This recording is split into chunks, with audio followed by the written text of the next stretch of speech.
Bonjour, je suis Nicolas, créateur du site utilisersonmac.com. Cette très courte vidéo va compléter l'astuce numéro 29. Cette précédente vidéo avait été tournée sous la version 10.9 d'OS 10, de son petit nom Mavericks. Mais depuis la version suivante, Yosemite, l'insertion d'une signature dans un document ne se réalise plus de la même façon. Nous allons donc voir ensemble comment intégrer une signature dans un document si vous possédez la nouvelle version du système d'Apple. Je ne vais cependant vous montrer que les manipulations qui diffèrent. Donc si cela n'est déjà fait, je vous invite à regarder d'abord la vidéo d'origine. Avant le système Yosemite, vous pouviez insérer votre signature via l'app Aperçu grâce à la barre d'outils d'édition.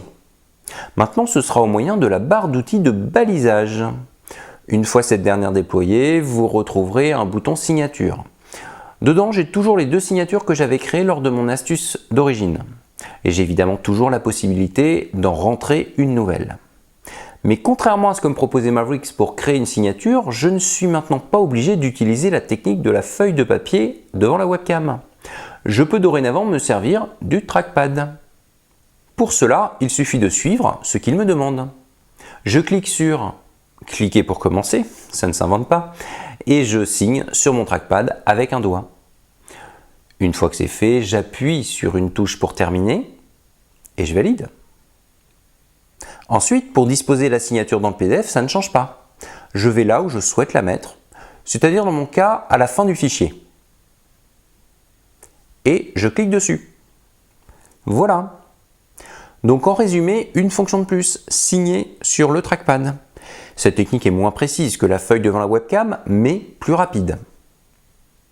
Sachez cependant que vous n'êtes maintenant plus obligé d'ouvrir votre document dans Aperçu. Partant du principe que la plupart des documents sont signés pour être envoyés par email, Apple a intégré également ce système dans son application Mail. Je vais justement glisser mon document sur l'icône de celle-ci, afin de le placer dans un nouveau courrier électronique. Ensuite, en laissant mon curseur immobile au-dessus de ce document PDF, je constate qu'une icône apparaît. Je clique bien entendu dessus et je sélectionne la fonction « Annoter ». Même si je ne suis pas sur Aperçu, j'ai sous les yeux la barre d'outils de balisage de ce dernier. Donc à partir de là, les mêmes manipulations s'appliquent.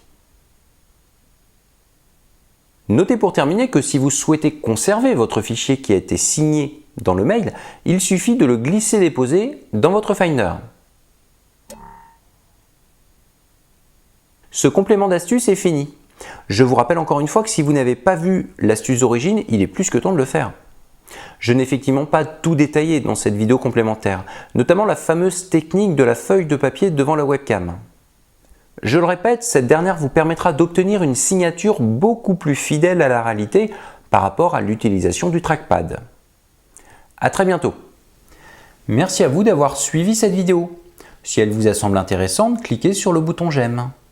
Et n'oubliez surtout pas de laisser un commentaire si vous avez des remarques à me faire parvenir. C'était Nicolas Souverain, expert en solutions Apple et créateur du site utilisersonmac.com. Et pour plus de conseils sur les produits Apple, rendez-vous justement sur mon site www.utilisersonmac.com. À très bientôt.